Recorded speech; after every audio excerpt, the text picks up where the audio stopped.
السلام عليكم ورحمة الله وبركاته. دي الطريقة التانية إن شاء الله يا جماعة. هنبدأ ناخد الشرب بتاعنا من على أعلى حاجة، الصفاية دي هنبدأ ناخد من عليها 104.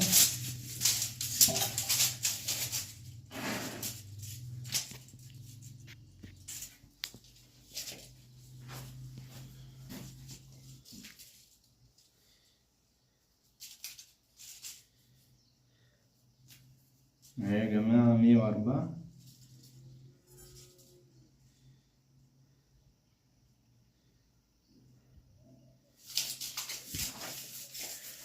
أنا هشتغل على إيه؟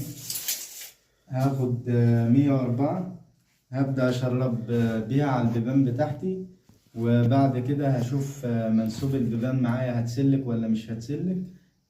بعد كده أنا هشتغل على متر، مش هشتغل على 104. أنا كده واخد ال4 سنتي دي تسليك للميول، واللي هي سمك البلاطة والمنى اللي تحتيها. ال4 سنتي دي هيبقى الصافي معايا متر، وهبدأ أشرب على البيبان وهشوف الدنيا هتحكي معايا في ايه، واشوف البيبان بتاعتي هتسلك ولا هشوف مثلا البيبان لو هتتضر هحاول ان انا اعلي المنسوب ده لوحدي.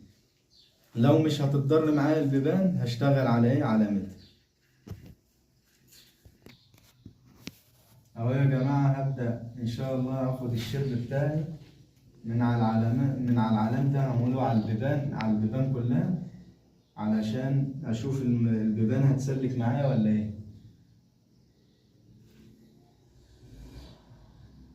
على كده يا معلم حسين.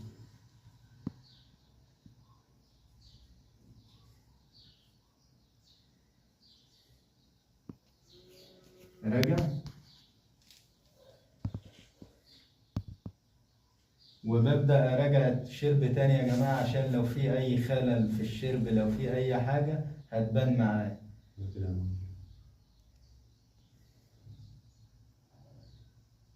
على كده يا باشا. يلا هون على الباب اللي بعده.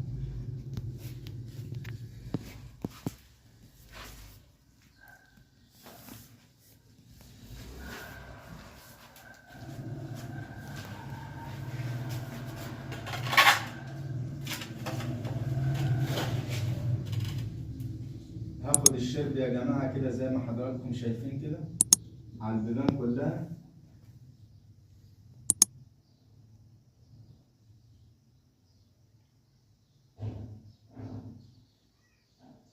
جرب يا محمد مين الشرب.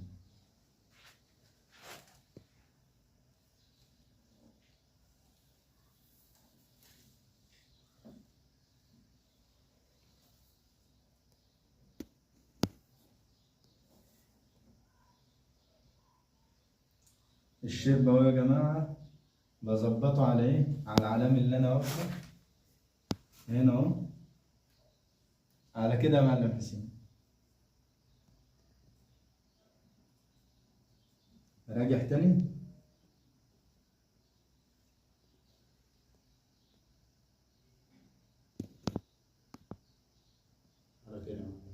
على كده يا باشا. تمام، قوم على الباب اللي بعديه.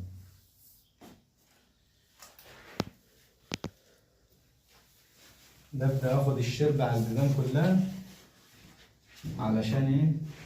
اعرف الباب اللي هيتقص معايا كتير، الباب اللي هيسلك معايا، وببدأ اسلك البيبان كلها علشان ما اضرش باب فيهم. بحاول ايه؟ اخد على اعلى نقطة في المكان وبشرب عليها ايه؟ على البيبان كلها.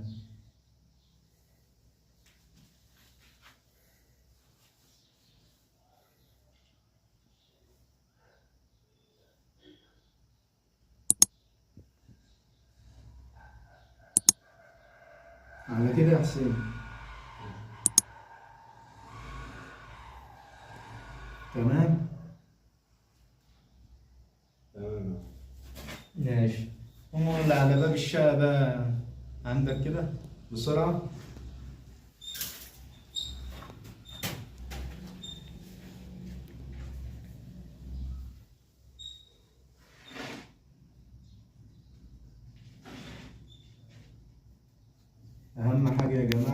الشرب بتاعي كويس بدقة، علشان ايه؟ اعدي البيبان كلها ان شاء الله ما تتضرش كتير. على كده يا معلم حسين.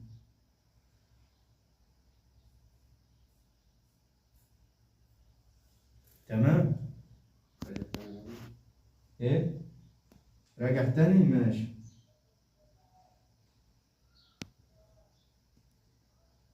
على كده يا معلم. على كده ماشي يا باشا. كده اخر باب معاك هنا. اخر باب اللي هو بتاع اللغة دي. ماشي يا باشا.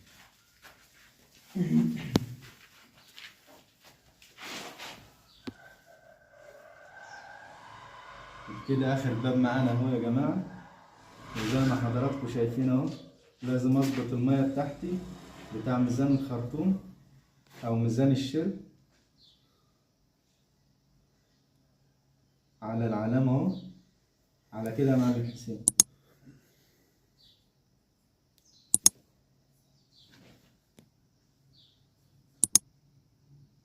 راجع كده.